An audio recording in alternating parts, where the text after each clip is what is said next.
Hello, this is Chris Heasley with the Chris Heasley Radio Show.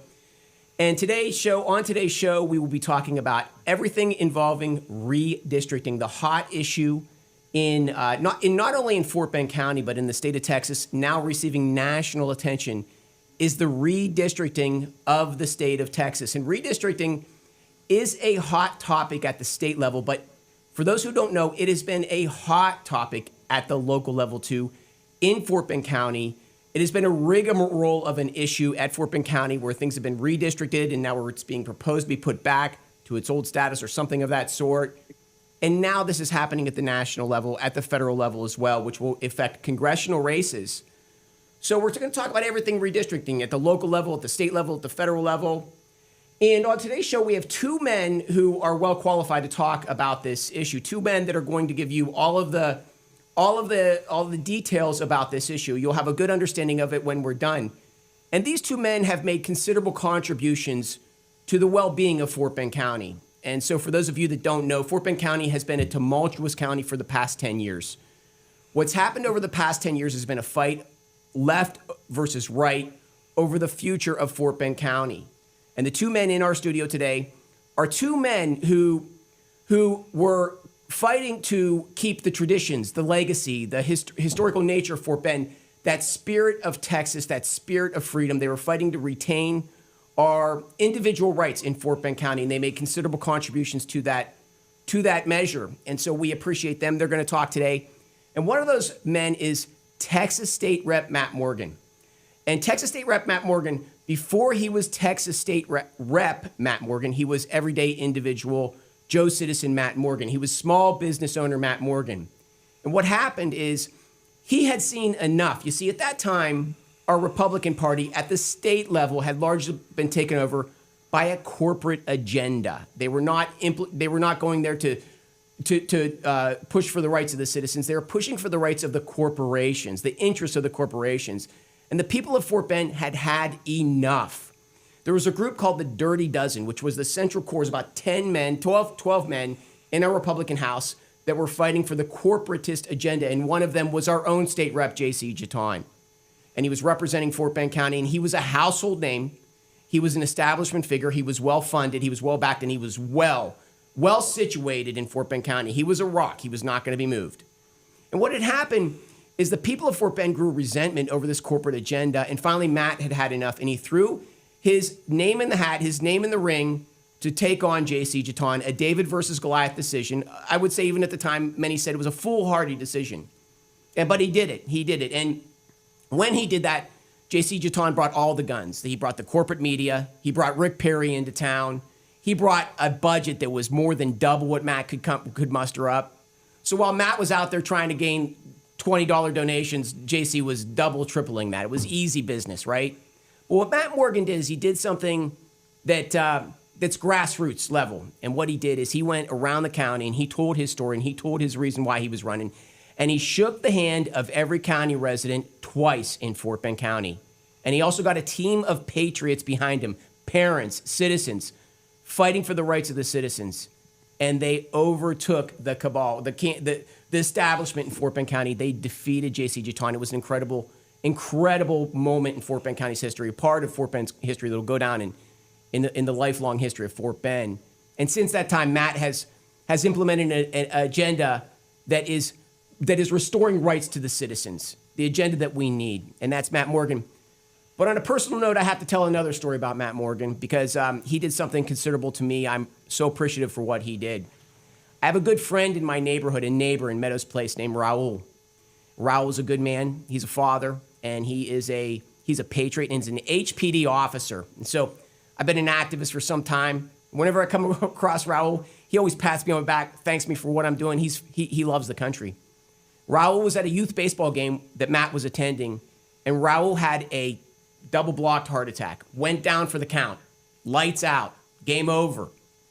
It was a very bleak situation. Matt threw Raul in his car, put that gas pedal down, and ran every red light. Don't tell the Meadows Place police, but he ran every red light, and he got Raul to the hospital. I saw Raul 2 weeks ago on the run trail, and he told me this story. I was running, he was walking. He was working out a sweat. He was getting back in condition, and he told me this story about Matt Morgan. And so, there's Matt Morgan for you, community citizen, and on that day, a hero. So, Matt, I just want to say thank you, because Raul was a good friend of mine, and man, I'm so glad that we saved him. Thank you very much for doing that. Thank you. And in the other side of the studio, we have a household name in Fort Bend County, a man who has been a beacon of sanity in an insane world for the past decade in Fort Bend County, a man who, over the course of his tenure as county commissioner, Andy Meyers, I should say his name, Andy Meyers, over the course of his tenure as county commissioner, he has always brought a dollars and cents, common sense position to our county commissioner's court. That idea isn't so popular in the commissioner's court, okay, but he's held his ground. He always brings issues to us in an easy to understand way. He's not trying to overcomplicate it so that they confuse us and make us go away. No. He's out there trying to make it easy to understand in an easy to understand way so that he can get you on his side and we can restore the rights of Fort Bend County. That's County Commissioner Andy Meyers. And I have a story about Andy Meyers too. So for those of you that don't know, Andy Meyers was in a heated primary a couple years back. And in this primary, what had happened is they had a county debate. And it was big time, man. Like every local politician came to this debate. They all brought their game face. They were all practicing in their cars before they got onto the debate stage. And then it was go time. And these people were bringing their best games. And so candidate after candidate's going up there at this local forum. All the county residents are in there. It was great. And what happened is we were all looking forward to Andy Meyers because Andy Meyers knows it more than anyone, right? He's been around for a long time. He knows the history. He knows the facts, the data, the stories, everything about Fort Bend County. So we're looking for a master class from Andy Meyers, okay? So it's Andy Meyers' turn to go to the debate stage. We're looking for a master class. What Andy Meyers does, he pulls out a comedy skit. He pulls out a comedy skit. And what he does is he pulls out a comedy skit from a 1940s movie that none of us had seen. He went the long game with this one. He pulls out this comedy skit, and he does it in an old American movie. And nobody had seen this movie. Most of the people, they weren't even from, a lot of people were from foreign countries. So, but what he does, he pulls out this comedy skit, and he nails it. He nails it. He has the whole place belly aching laughing. Everybody's laughing. It was great. He won the night. He won the night. And I can tell you that every candidate, when they went home that night, they were practicing their comedy skills. It was incredible. Andy, do you remember that? I do. And what was the movie? I'll tell you what it was. It was Harvey the Rabbit. Yes, Harvey the Rabbit. He pulls out this skit from a 1940s movie that no one even knew. It actually was, the name of the movie was Harvey. And Jimmy Stewart was the star of the movie, and he had an imaginary friend, this rabbit named Harvey, and I'm not going to go into all the detail. But it was a very entertaining and a very famous movie that for my generation, I guess, best for me to put that, because it was obviously it was a comedy, but it had a message to the story also, and so it resonated with a whole lot of people. And most people, when you mention Harvey, they remember, oh, that's the imaginary rabbit, the 6'4" rabbit. Yeah, and it was an audience that was completely foreign to that whole movie, that whole time era, this country at that time. But you did bring that point home, and you turned it into a comedy skit, and it worked. It was hilarious. I still tell that story to this day. But with that being said, gentlemen, so redistricting is what everybody wants to know about. And, the issue with redistricting is that it's confusing. We get into these articles and none of them break it down in a comprehensive manner in an easy to understand way. And the other issue is that there's redistricting happening in two areas. There's, I don't even know if you would call it the federal state, the congressional district, but then at the local level in Fort Bend County. And I want to start off with that. Can we talk first, please explain the difference between the two from I want it broken down, where there's two different redistrictings happening. Is that correct? Could you please break it down for me? Yes. First of all, I want to congratulate and thank Matt Morgan. Without his initiative, without his efforts, we will not be talking about redistricting for Fort Bend County, because he is the individual, he's the guy, he's the official that brought to everybody's attention the fact that despite the representation from the Democrat leadership that basically passed the redistricting map in 21 on a 3-2 vote. It was 3 Democrats versus 2 Republicans. We were told that the map had been reviewed by outside counsel, that it complied with all federal and state laws. We accepted that representation. We didn't think he'd lie about it, but we accepted that representation. And it was Matt who actually discovered and found out that we didn't comply with the law. Yep. He sent a letter to the members of the court. That started the whole process, and we'll discuss that in a minute. But we're here because of this guy right here. Yep. Thank you, Matt. It's awesome. So again, as I understand it, first let's talk about the history. There's redistricting at the county level, and then it's at the state level, which affects national congressional elections, correct? That's the 2 areas of redistricting. Is that correct? So actually, Chris, I'll say there's actually 3. So we're doing voter precincts locally because the voter precincts are illegal. And actually, in my mind, what that does is that suppresses voters in certain precincts where they're not adding more voting locations. And then the second one would be we're doing the commissioner's court is being redistricted, and then at the county level, Fort Bend County level. Right. All of that is local. The state is not involved in that at all. And then the other thing we're doing is we're doing congressional seats in the Texas House, in the Texas Senate that the Abbott will sign. So, unlike Commissioner's Court, the only things during special sessions that we can address are things that the governor puts on the call, and he's put on the call. We're doing congressional seats. Now, congressional seats have been redrawn in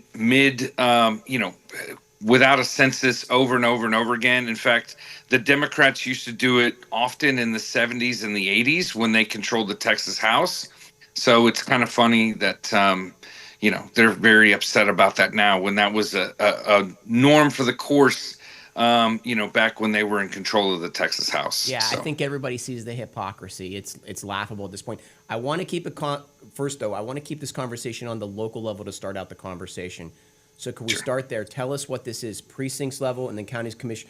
At the local level, Matt said there are 2 issues. We're redistricting precincts, and then we're redistricting the county commissioner's court. And I also want to explain, if you could please give the history, because as I understand, we had a map we had a map that was changed. In other words, our county map was in place until the year 2021, and then it was the Democrats that redistricted to the current map. So at 2021, they redistricted. 2025, now we're talking about redistricting it back. But please explain that. Let me explain that. You're required under the U.S. Constitution to redistrict every decade, every 10 years. So you have a one-man, one-vote deal. Typically, you don't redistrict in mid-decade, although you can do so. It's allowed, and in many instances, as you pointed out, that has occurred. And it occurred, throughout the 80s and 90s, several times on the state level. What occurred with regard to this local level is that Matt had sent us the letter that I'd mentioned earlier that the county 2011, the 2011 the current from 2011 to 2021, the current Matt was map protesting right. The current one, not the one that's being potentially proposed in a minute. The current one that we're voting on now, right. Matt protested that one. Right. That map came about this way. We went through a redistricting process in 21. It was a little different than we did in the other 2 decades that I was involved in, from the standpoint that we did not have a citizens committee, and so each of the members of the court drew their own maps, more or less, had the public hearings. If they, some of us had public hearings, others did not. And we presented the maps that at public hearings in which the public had the opportunity to give input and question. We all evaluated each other's maps. And when we got into November, when we had to actually approve a map, we again went through kind of a last-minute review of the current maps that had been presented. we're in Commissioner's Court in which we are debating the maps that we had been reviewing when all of a sudden a last-minute map is introduced. Nobody had ever seen it. The public had not had an opportunity to review it. Most members of Commissioner's Court, including me and my fellow Republican Vince Morales, had not had an opportunity to even review the map. It was presented in the middle of Commissioner's Court, in the middle of debate and discussions. At that time, there was a motion made to approve a map that was, I don't remember, I think it was made by, I don't remember who made the motion in the second, but Vincent Morales then made a motion to substitute a new map for the map that was presented. The map that he was going to put forward was a map that was drawn by Ken DeMerchant. Ken DeMerchant's map was a map that basically held things more or less in place, wasn't radical changes. Most of the commissioners would remain in their precincts. It just kind of made a few minor adjustments to the then map that was passed in 2011. So there was no radical changes at all. I seconded the motion, and our county attorney ruled that motion to amend the map, which to substitute the Ken DeMerchant's map for the map that was introduced, out of order. That was incorrect legal advice because she said it was not germane. The amended motion was not germane to the main motion under Robert's Rules of Order. And under Robert's Rules of Order, it is germane because the main motion was about redistricting map. The amendment is about redistricting map. They're about the same issue, so that it is germane. They should have allowed us to have a vote, and I think it would have been 3-2 with Vincent and I and Ken DeMerchant voting for Ken DeMerchant's own map, and we would not have the mess we have today. That was incorrect on her part. The majority of the court went along with it. They introduced the new map at the last second that nobody had an opportunity to view, and it was immediately voted on and approved. That map, I'll give you some statistics. Okay, if I may say, basically to sum up what you just said, they were already violating procedural rules Correct. to change the map. Today we have a map that I would say is heavily favored towards Democrats. And I would even say that the map was largely targeted to take out County Commissioner Andy Meyers. Correct. They put this thing through. They violated procedural rules. Once those rules were violated, they then dropped this map in 2021, this current map, on the commissioners, made them vote when they had the votes without anyone reviewing it, having discussion, or anything of that sort. Is that right? And at that time, they claimed that the outside attorney that had been hired by our county attorney had reviewed the map and approved it, that it had complied with all federal and state law, which turns out to be incorrect. No attorney has ever reviewed that map. So no attorney reviewed it. It did not comply. And 3 years later, Matt Morgan gets elected. And in comes Matt Morgan, and he raises the issue at the state level, which gives it the weight, the awareness that it needed. Correct. You know, any Joe citizen does it. Nobody gives a gosh darn about that citizen, unfortunately. But Matt does it. He's a heavyweight, and he brings it, and it gets the attention it needs. All right. What I did after Matt had, so we've got this map that's been approved. We're now several years into this map. We've already gone through 2 elections in 22 and 24 with the current map that was approved in 21. So you've gone through 2 elections with a map that does not comply with federal or state law. It has, what it did, it changed 95% of the voters in Precinct 3 ended up with a new commissioner and JP and constable that they did not vote for. So Andy brought this map, just to give you an idea. I apologize for my weak graphics here, but pink is what Precinct 3 was right here. And then Precinct 3 over here is what it is now. You can see the orange, this orange, they really like kind of twisted that thing to make it work, where they're bringing different ethnic minorities together. 4. I know. But the point is, like, they're configuring the map to bring certain groups together to marginalize the conservative vote. Andy gets conservatives, so they pigeonholed him here into a smaller unit there, and that's what they did. They're jury rigging the whole thing, so Democrats own the county in perpetuity, and then we can have Fort Bend County have the same result that Harris County had. Andy and I were talking before the show. Andy lived in Houston and Harris County. He saw the death and destruction of that once beautiful, great town. And now the cancer is spreading to Fort Bend County because of the new county districting maps brought to you by the county Democrats. One of the things Right. And that let me add to that point for just a second here is that, what you're hearing is there's a theme of corruption from the Democrat side in Fort Bend County, right? So they produced a map that no one had seen. They claimed that it was legal map.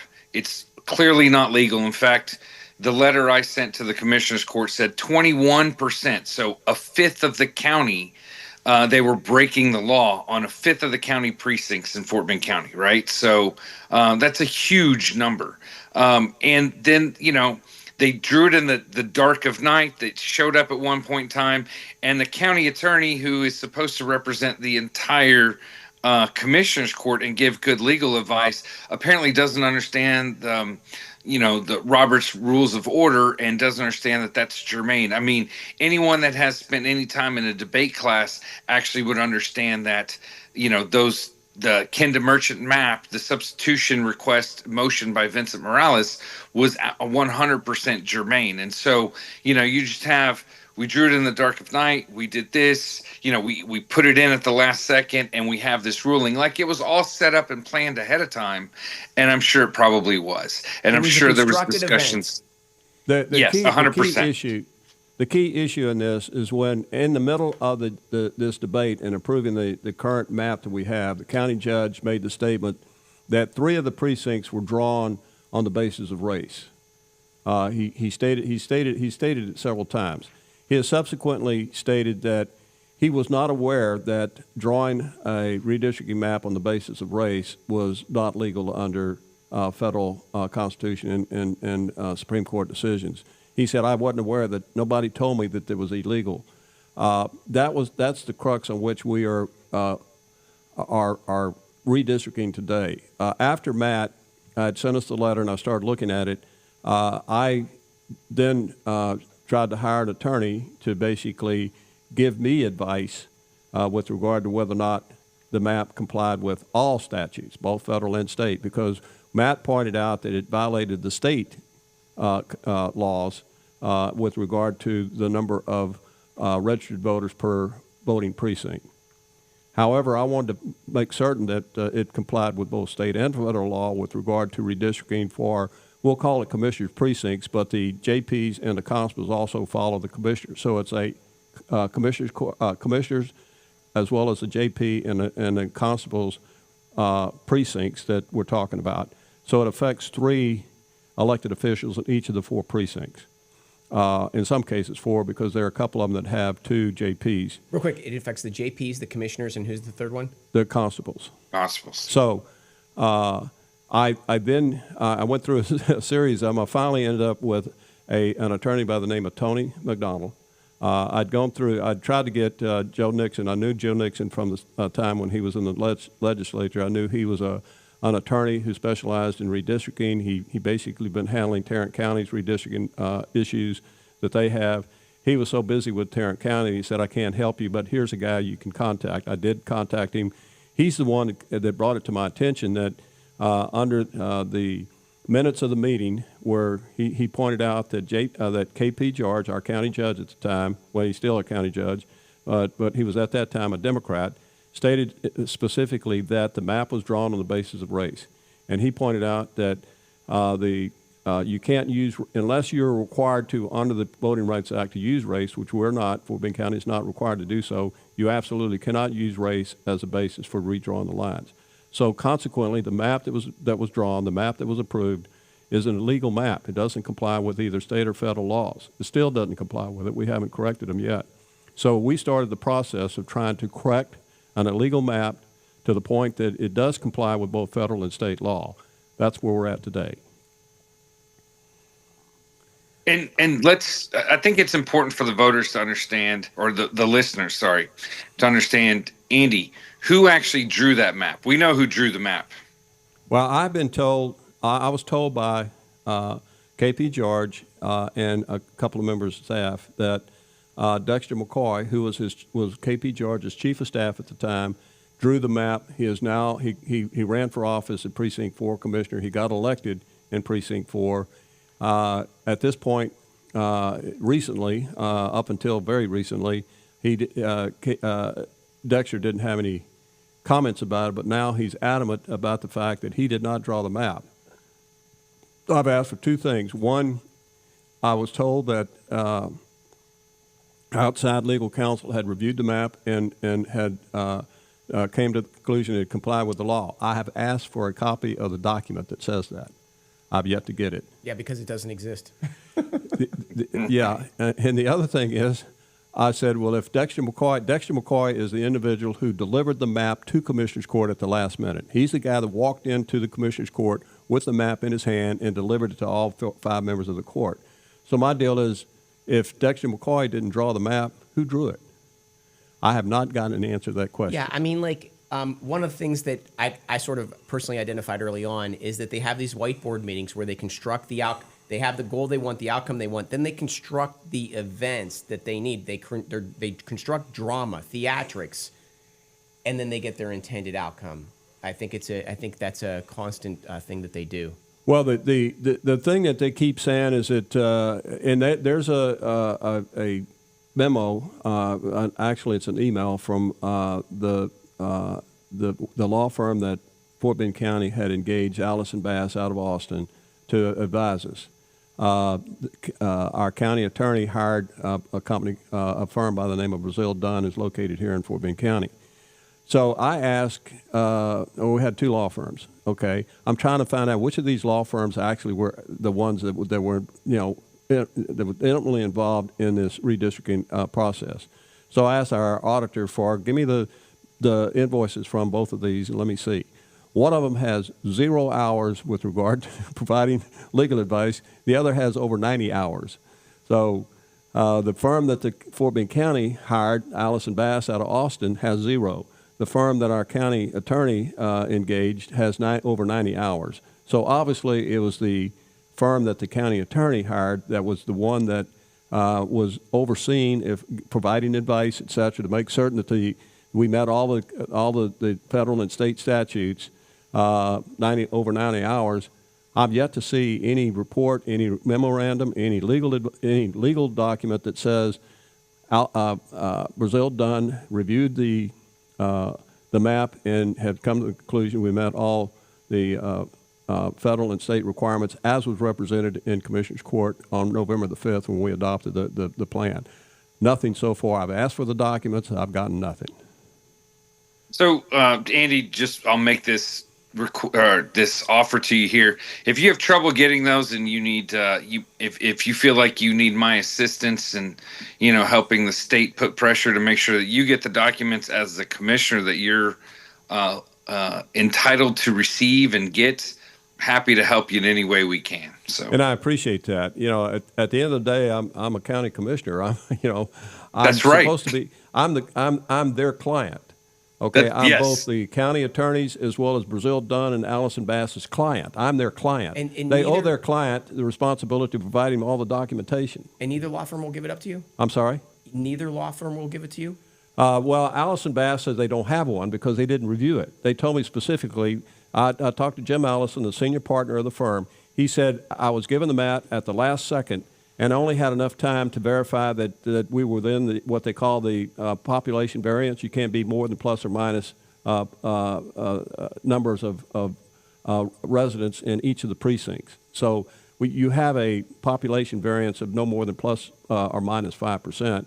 They only had enough time to review that. They did not he told me specifically, I did not have time to review whether or not it complied with either federal or state law. I didn't have enough time. They didn't give me enough time. So all I had time to do was just verify the population variance, and you met that, but the others I didn't have time to do it, so I got no opinion on it. Okay. So I've not gotten, documents that I've asked for. So I'm still waiting. Now, admittedly, it's only a little over a week ago that I asked for the documents, but that's something I should have gotten the next day, in my opinion. Yeah. So I'm going to be following up. And if I don't get it, then we're going to escalate it to the next level. So Again, if they get Andy Meyers off the court, then they have a lot more leverage, a lot more leniency in spending the money that they see fit. They have less of a check and balance system. And again, they rewrote the maps largely for that purpose. But in spite of that, you went through a re-election. I did. And you survived. I did survive. So tell us about that. Okay.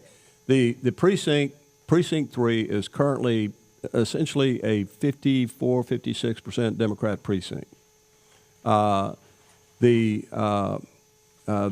incumbent JP Justin Joyce lost his election 44 to 56. They anticipated I'd lose the election by the same amount. To a man named Terrell Patel, correct? Their candidate was a South Asian, Terrell Patel, who won. He won a 5-person Democrat primary without a runoff. So that was pretty impressive, frankly. And everybody anticipated he would win the. And he was putting together. I mean, I've seen his advertisements. He would drive around in a car with a shovel, and he'd find county potholes, and he would do advertisements in front of county potholes. Right. He was going to get a pothole fixed within 24 hours. Well, that doesn't happen in any county. But in any event, what occurred was I have a South Asian on my staff. Nidhi Kambe is her name. Brilliant young lady, very smart and very helpful.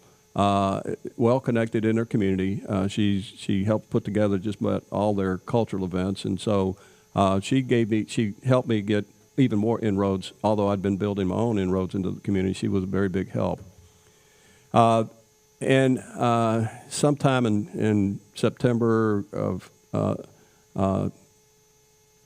don't remember the exact time frame, but I think it was September 23. There was this an individual using the handle Antonio Scallywag that started putting out some really nasty, racist, bigoted statements, particularly about South Asians. I got inboxed by that guy.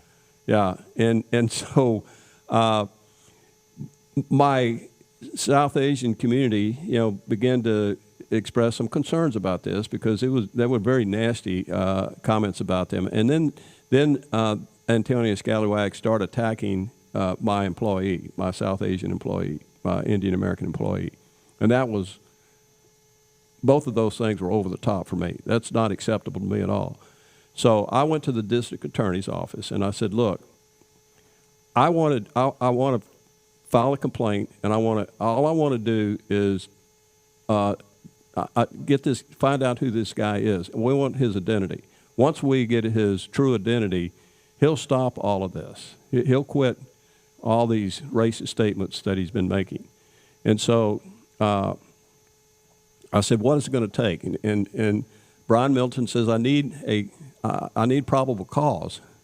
And I said, "Well, okay, give me how do you get probable cause?" He said, "Well, if you will file a formal request and give me the detail that you just gave me with regard to the reasons that you're asking for this, it'll give me probable cause to start the process."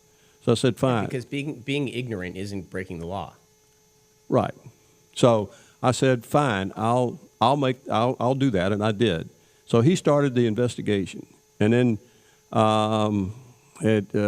sometime in the summer of 24, he mentioned to me, he said, "We have identified who Antonio Scallywag is, and you're going to be rather happy about Real that." quick, what was the probable cause that he acted on?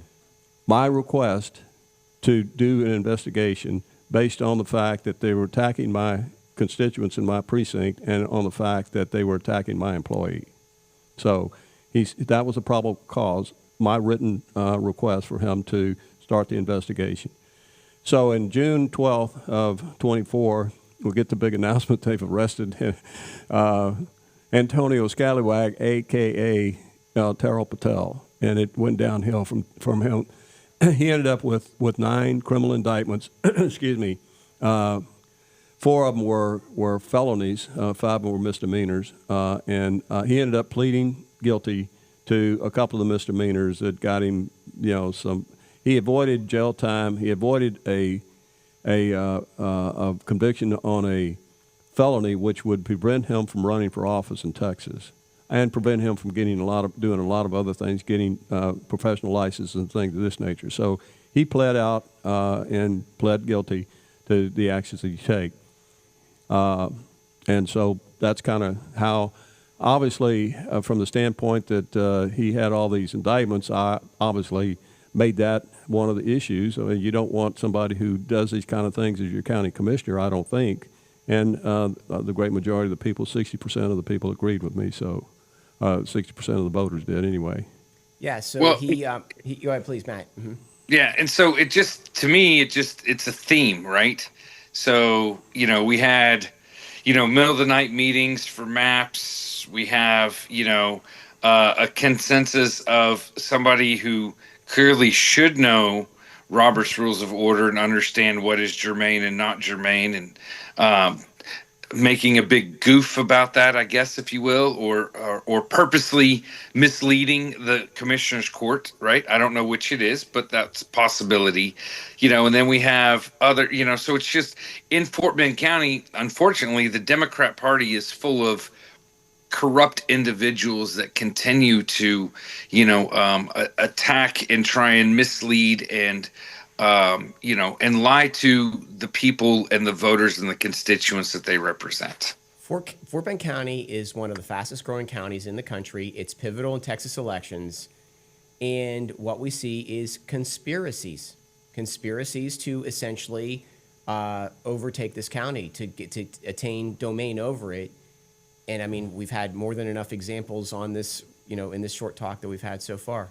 Well, we've gone through 2 elections in which 3 sitting incumbents were taken out of office because it was redistricted on the basis of race, which is illegal. So we've gone through two elections already utilizing an illegal map, and now the Democrat officials want us to go through a third one in 26. That's what I'm trying to avoid. I think it's unfair to our voters. I think you've disenfranchised a lot of voters. As I pointed out, 95% of the voters in Precinct 3 were totally changed. I mean, they got a whole new commissioner, constable, and JP. And I simply think it's totally inappropriate, illegal, inappropriate. I'll call it inappropriate to use a map that does not comply with federal and state law as a basis for running a third election.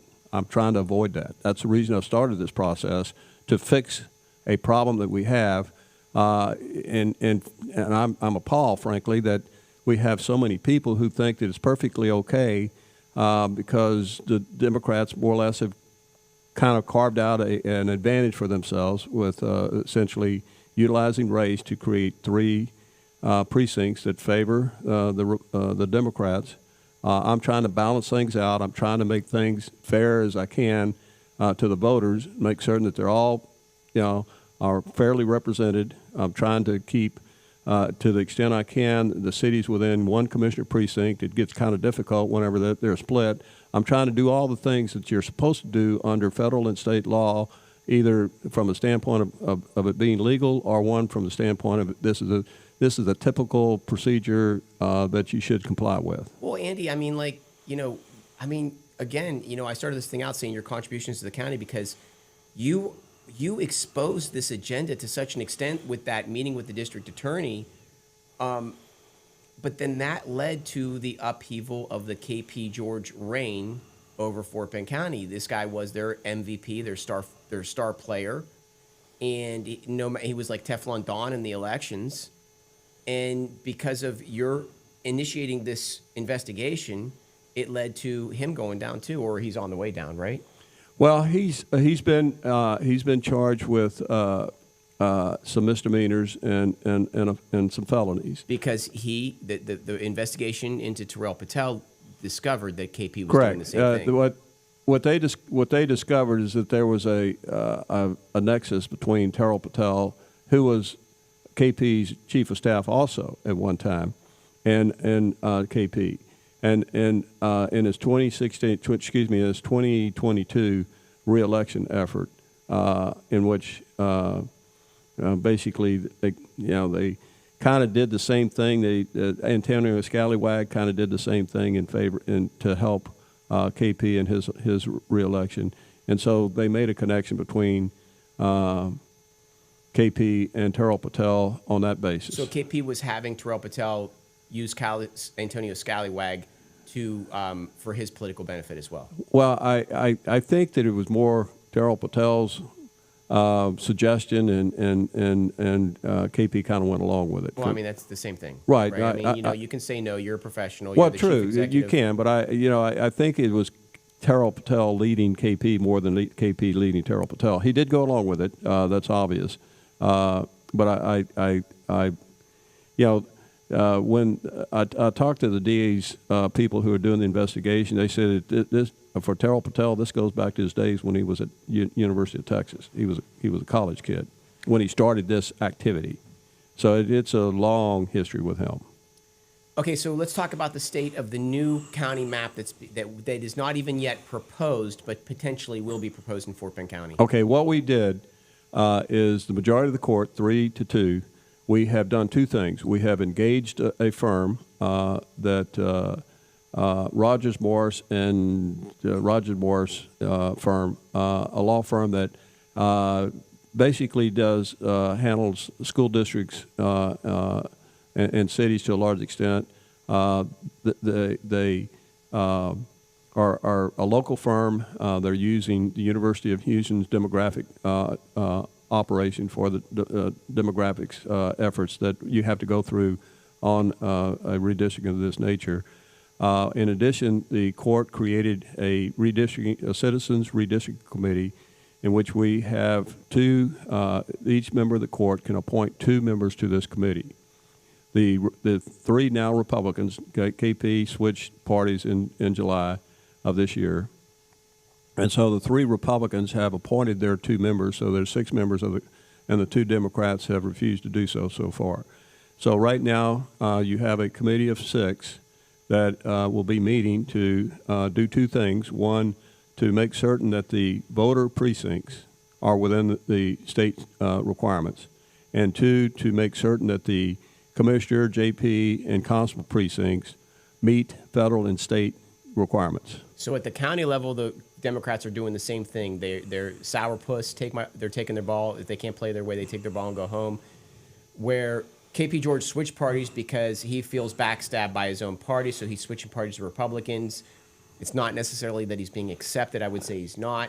But regardless, he's trying, and he's now voting with Republicans to redistrict the map back to a non-race-based map, correct? Correct. He has stated publicly that he recognizes now that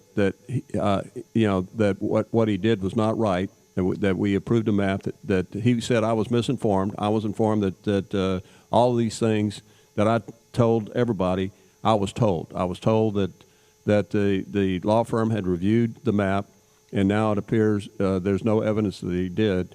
I didn't realize you could not redistrict on the basis of race. So I want to, and frankly, I think it was unfair to redistrict Commissioner Meyers out of his home of 47 years. Did you have to move?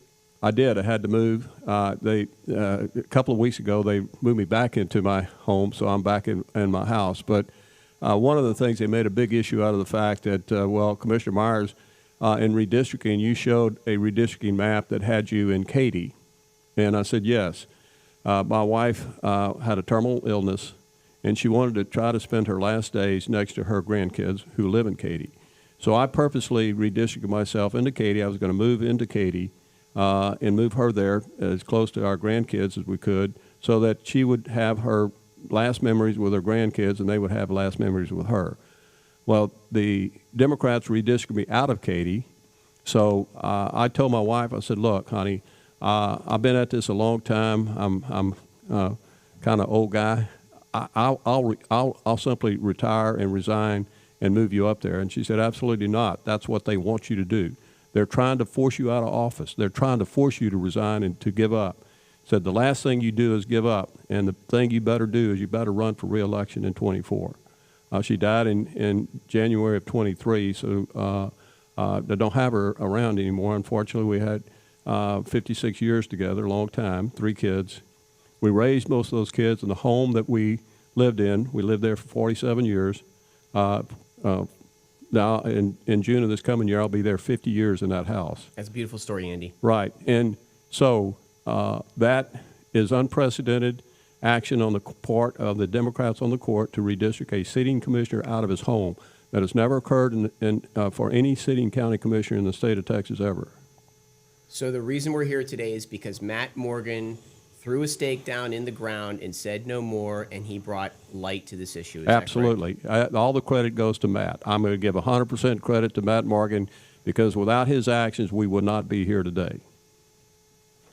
Well, look, I appreciate that, Andy, but it's a fight for everybody, you know, and it's not just me. It's you've been in this fight a lot longer than I have, you know, and we've got Vincent helping us in this fight now, and KP is joined in as well. So, you know, it's a coalition, and you know, the thing is, you work hard every day for the people of Fort Bend County to ensure that, you know, their tax rates are as low as possible from the county level, that their roads are done and everything else. I do what I can from the state level. And so for me, we're working together to try and make Fort Bend County, which, you know, the best place in America to live, right? Which is, if it's the best place in America to live, then it's the best place in the world to live. And we're not going to stay there unless we make some changes. The biggest change, here's the problem Fort Bend County is facing right now. Fort Bend County is a bedroom community. The great majority of our population that are employed have to commute to Houston and Harris County to go to work. The largest employers in Fort Bend County are governments. The 2 school districts in the county itself are the largest employers in the county. Between 75 and 80% of our property taxes that fund the county, the city, and the school district are paid by residential properties. We need more of a balance of industry and residential, which we don't have. And I've been working as hard as I can to try to position Fort Bend County to begin to attract more industry to the county, because we need to broaden the tax base, but more importantly, we need to create employment centers for the now pretty close to 1 million population that live in Fort Bend County so that they can live and work in Fort Bend County. And we don't have that right now. And so I've been trying to do everything I can, including getting legislation passed to allow us to facilitate that. Also working with the universities to try to create some advanced research operations in Fort Bend County. The University of Houston has 200 acres. They've used about 40 of it right there in Fort Bend County. That is a place I'm trying to figure out how we can bring advanced research to our area. We have a very highly educated populace that lives in Fort Bend County that would be suited for that type of operation, that type of research, et cetera, and also bring industry to our community. We have what we call the Triple Fork, which is where all 3 of the Class 1 railroads come together. Ideal place to put industry, manufacturing. I had proposed what we call 36A, which has now become a major transportation corridor in the state of Texas that connects what will be the port is the deepest port on the entire Gulf Coast of Mexico to the largest inland distribution center in the United States in Dallas. Dallas is the largest inland port in the United States that we have. Port of Freeport will be the only port on the entire Gulf Coast that can accommodate the largest container ships and largest crude carriers that now can traverse the Panama Canal. So there's a lot of opportunities to move a lot of the international trade that comes into the West Coast that is dropped off at the West Coast, railed halfway across the country, several thousand miles to Dallas, where it's distributed both down into the Texas, Louisiana, but also up into the Midwest. It's the largest inland port in the United States, in connecting the deepest port on the Gulf Coast with the largest inland port in the United States, traversing the entirety of Fort Bend County, positions Fort Bend County in a great location to attract international and national industry to our community. So that's what I'm trying to do right now. That's a tall order, Andy. It is. To finish up on this redistricting, so where are we at? When will this new one get voted on?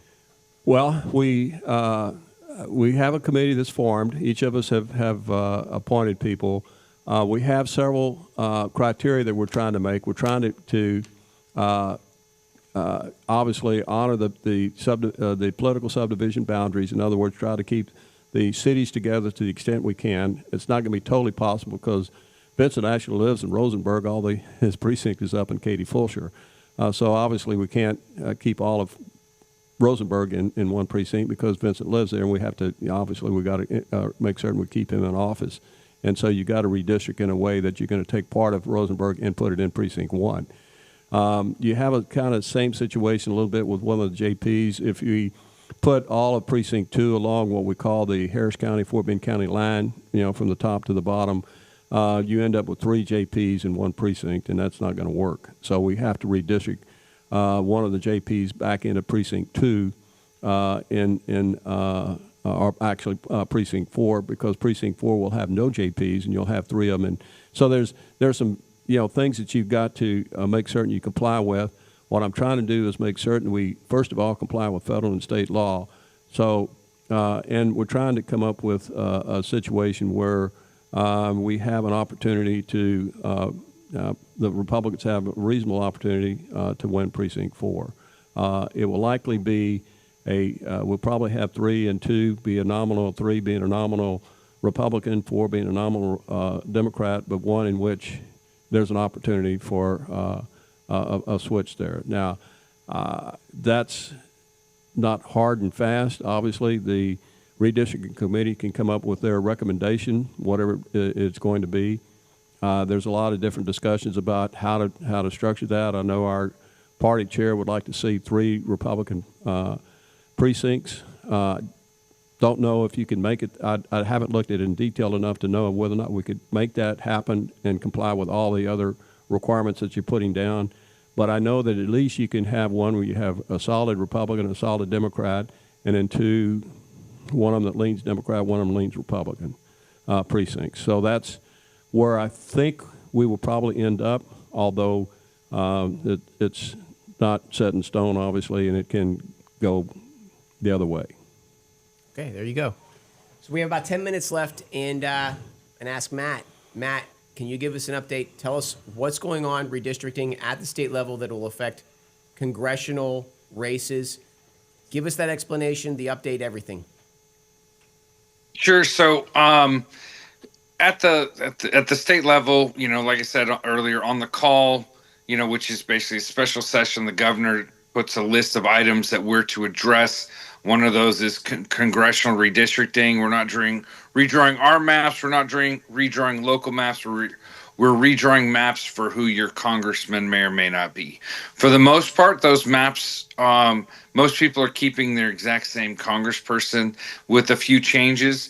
They're redoing a handful of seats and actually creating 4 out of the 5 seats that are being, majorly adjusted, if you will. They're being drawn as majority minority districts. So, we want people to have a voice, and this is a way to give, a voice. And so, it's not being drawn on the basis of race because things aren't legal. We're following all the federal and whatever, and I'm not drawing maps. I will vote on them, but I'm not, and I'm not on the committee, so I don't have all of that stuff. But basically 4 out of the 5 maps that are drawn are majority minority maps. So the Democrats saying we're taking voices away from, minorities is completely wrong. We're actually amplifying it with the drawing of these maps, and we're getting rid of these, for the most part, these little squiggly lines that run from, the border in South Texas all the way into Austin, Texas, which is, 100 plus miles away, right? So, and we're making it a short, compact district that is just this and the surrounding counties around it. So that's what, from the maps I've seen, that's what it looks like, that we're doing. And so, it's about time that we reflect this. There are states like people say, you should use independent redistricting committees. Well, if you look at the states that have independent redistricting committees, Illinois, so it's something, I don't have the figures in front of me, but around 40% of the people in the state of Illinois vote Republican. Yet their congressional representation is over 80% Democrat. So we don't, there isn't a fair split. They're independent, redistricting committees were very partisan in how they drew their maps. And they have these super squiggly lines. It's funny. I saw a post the other day on Facebook and it said, the Democrats fled the state of Texas in order to affect redistricting because they're mad about gerrymandering. And the district they fled into was actually looked like a sideways U or backwards C. It just went all the way around. Those people they're drawing it out. They're cutting it out like a puzzle board, jigsaw puzzle to fit their interests. Well, 100%. You have several states controlled by Democrats where you have the Democrats get 51 or 52% of the vote, specifically in New Mexico and they have 100% of the congressional seats. 51% of the vote They get 100. They should have about half. Yeah, you got half the residents in New Mexico who are disenfranchised. So these maps have been heavily weighted towards a Democrat-favored status. So in other words, like Andy's saying, it's about 50% of the people are Republicans, 50% Democrats, but the maps are written so the Democrats get 100% of the congressional seats. It's brilliance on their part. Well, and it's getting undone. So how in the world are they going to complain about Texas doing something not exactly the same, but redistricting to somewhat more favor the Republicans? You have 100% of the seats and 51% of the vote. That doesn't compute to me. Right. And look, I've seen maps that people post online. They drew their own. And, if Texas wanted to, they could go 35-3, 35 Republicans, 3 Democrats, right? They're not doing something that extreme because you would have to have some squiggly lines to do that and stuff. We are compacting the districts. We are making them smaller geographically, area-wise. And it's because, you have more in common with the counties next to you than you do a county that's 10 counties away. And, you're taking one precinct from each of these and rolling up. It's ludicrous the way some of these were drawn. And so we're fixing some of those problems and issues. I mean, just to give people an idea of how consequential this is, the Democrats' entire agenda has been to take the state of Texas because they have California and New York lockdown. They need Texas. And then the other 47 countries can do whatever they want. It doesn't matter. The Democrats own the country. They own the world. And now with these maps being redrawn, that leftist dream dies, is basically what it is. Yeah, and look, California is, like Gavin Newsom has been extremely vocal about this. And it's hilarious. His independent redistricting committee is there are about 45% of people in California, even though most Republicans from California flee to Texas, we get hundreds of them every single day that are moving here. But hit 45% Republicans in California, they have, again, they are at 80%, I think it's 82% Democrat representation in Congress, right? So, he's going to try and redistrict to offset us. Well, guess what? He's going to leave those districts open for Republicans to take over. In fact, a former California resident actually told me on the phone the other day, he said there were 2 Republican seats in Congress in California that they had to wait months before they closed the election because they were mailing in additional ballots to make sure that a Democrat won by like 50 votes or something. So, it was months after, hey, election day is, call it November 2nd. Well, they were March 3rd still accepting ballots to ensure that the Democrat won in some of those seats. So it's ridiculous how, Gavin Newsom's does some of his stuff. His aunt, Pelosi over there and her bags of money she made off the taxpayers' backs. I think America is sick of that, and I think they need to see through. And we're just trying to make things right and make these maps where they're actually more compact. So one race I want to talk about in particular, which is the one I find most fascinating is CD9. What's his name? Al Green. Congressman Al Green. So Al Green, before the maps, there's no way he could be beat. He's impenetrable. He is, completely owns his district. And Alexandria Butler enters the race as a Republican in a chance where she has no hope, but she follows her passion, she follows her interests, and she starts this campaign with no budget. And she's been leading a grassroots campaign where she spends her nights, weekends, evenings, afternoons at the school boards, at the churches, at the parent meetings, at the Patriot Group events. And so for 6 months, she's gotten her name out there. And now all of the sudden, she gets this gift where, her district's been changed. And now she's the only Republican in the race where it's fairly certain Republicans are going to win that race. And she's been at it for 6 months getting her name out there. And now she's putting herself in, I would say, a heavy advantageous spot. That is a fascinating development. Agreed. Again, I am not on the committee. I wasn't the one that drew any of these. So, but yes, I agree. And that district, the new District 9, compared to the old one, is much more compact. It's succinct. It's like drawing a block or whatever. And the old one was very squiggly lines and, a bit. It was very. It was done poorly, and in my mind, I wasn't here to vote on it before. I had no part of that.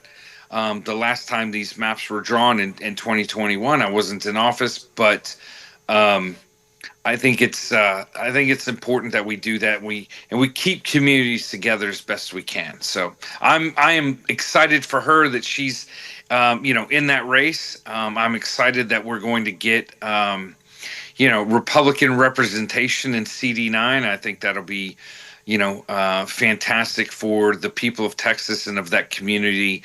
They deserve representation that, intends to help fight to lower taxes and to, keep people honest and on the righteous path. Well, if I can summarize this episode, I think it's been an absolutely fascinating discussion. But really, if we can bring down the central point, which is that Democrats have been using this tactic of redistricting to create election zones that are heavily favored for Democrats. And what they do is they take our voting maps and they end up being like this crazy jigsaw puzzle where it's, cut out here, there, and the other so that they can get a group where they can win heavily, and they marginalize anyone with a different viewpoint. And that charade, that fraudulent tactic is now coming to an end. Is that the best way to sum up everything we've discussed today? Well, I don't think that gerrymandering is going to come to an end. They're going to continue to do so. Until we have the populace rise up and say, that's unfair, and vote those people out of office. So then you have a state legislature and governor who basically then agrees to draw a map that's fair to all the voters. It's going to continue. I don't see that changing at all. I think the Democrats are going to simply double down. I think they're going to try to do everything they can to squeeze every Democrat seat out of every state that they control that they possibly can, so that they get back control of Congress. They're a cornered animal right now. They're a wounded, cornered animal. I would put it that way. Well, they're not very popular. You wonder how in the world they have so many seats in Congress. Well, they have them because they dramatically gerrymandered the states. Yeah. There's something like 10, 15 states that are almost 50-50 and have zero Republican representation. So, but yes, I agree. Your summary of I think your summary was pretty good. Although I agree with Commissioner Meyers that we're not going to see an end to this. But Texas is trying to do things the right way. Texas is trying to take hold, and I'm here fighting for, the people and the constituents and the voters of Fort Bend County, just like Commissioner Meyers. And I'm happy to be, side by side in arms, locked arms with Commissioner Meyers on these fights for, the taxpayers and the people of Texas. It is incredible to see men from the state come down and work on county issues, working with county officials where it's pertinent. So that's an incredible development that happened. But the biggest tragedy, in my opinion, is what the Democrats did to my longtime friend Tom DeLay. You may remember in the early 2000s, whenever he more or less orchestrated a redistricting. Real quick, Tom DeLay was a congressman from where? A congressman from Sugar Land. Okay, because I was in Ohio back then. Okay, Tom DeLay. I remember Tom DeLay. Tom DeLay was a longtime congressman from Sugar Land. US 59 that basically created the improvements of US 59 that basically created Fort Bend County, Sugar Land, et cetera, and the Sugar Land Airport is all due to Tom DeLay, period. That's an incredible airport. Every time I drive by that airport, I make my daughter sit up in her seat and count the airplanes in the bays. It is a gorgeous. He got the federal funding that allowed Sugar Land to develop that airport, but more importantly, he's the one who got the federal funding for 59, and made that allowed Fort Bend County to grow to the extent that it has, and particularly the city of Sugar Land. But in the early 2000s, he orchestrated a redistricting effort that got more Republican seats, and Ronnie Earl, the district attorney for Travis County, went through not one but 7 grand juries before they got a grand jury indictment.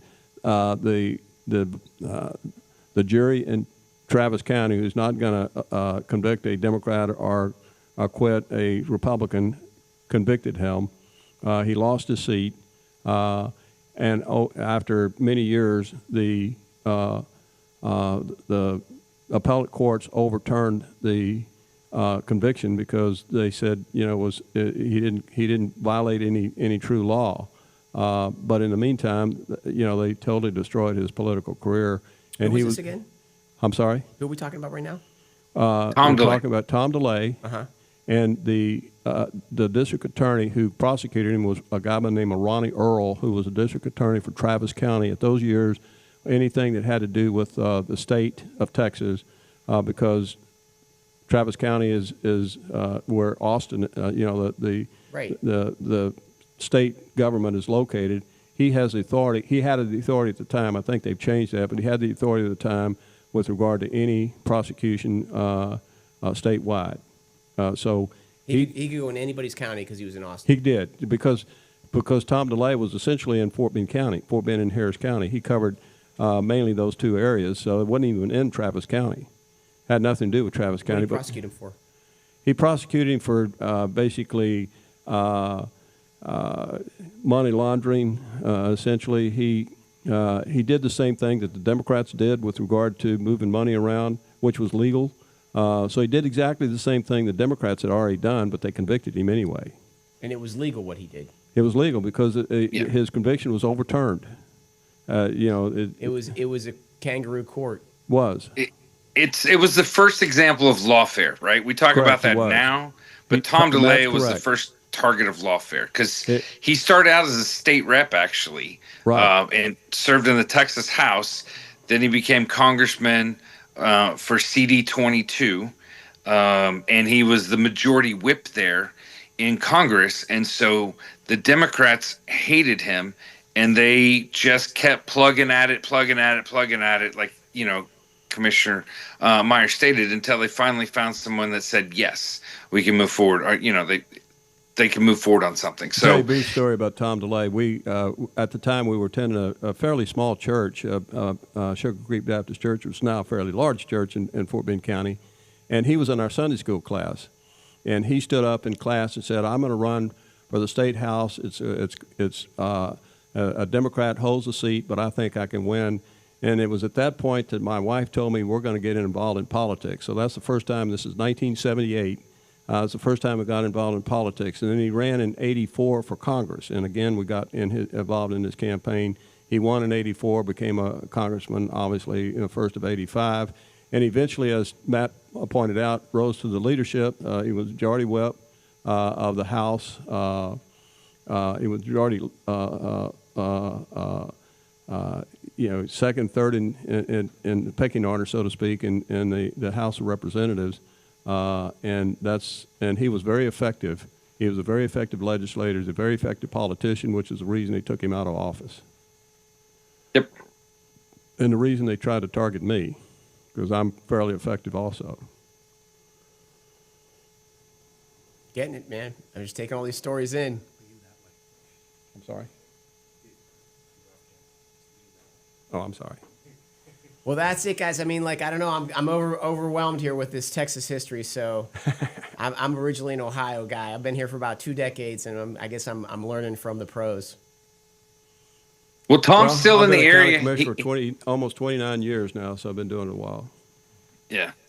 Tom actually lives in Cyprus now, up with his daughter. I actually ran into him the other day at an event, so he's still around and still fighting, and does stuff at Republican clubs up there where he is now. So anyway, he's still got fight in him. Very good, very good. Well, guys, I think we had a great show. I mean, I'll give the floor to both of you. If there's anything you want to finish up on, if you want to, let us know where we can learn more about you or anything of that sort, please.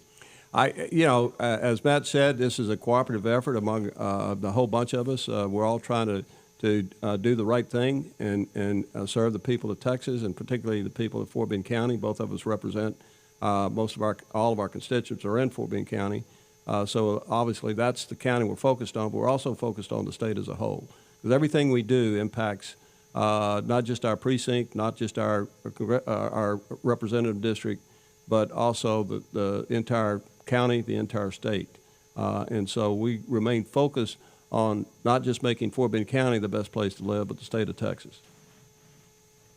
I agree with that entirely. Fort Bend's a pivotal county in the state of Texas.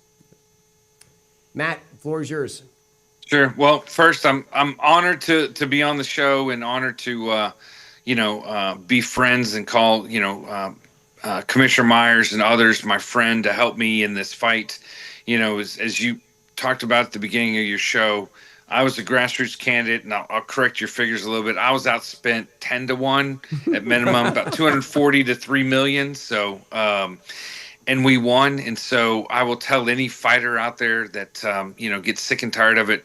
I raised my hand to run because I believe that those that have the ability to do so have an obligation to raise their hand and run. And so, if you're a fighter out there, we need those people to come out and, to run. And we can't let people be unchecked anymore, especially running against, Democrats. We can't let them have free runs. So, my message to you is, look, if this sinks in and resonates with you, you need to raise your hand. You need to get engaged. You need to get involved. And maybe you don't run for office this time, because if you haven't helped out with campaigns and stuff before, find a campaign to help out with first. Learn, understand, get the background in it.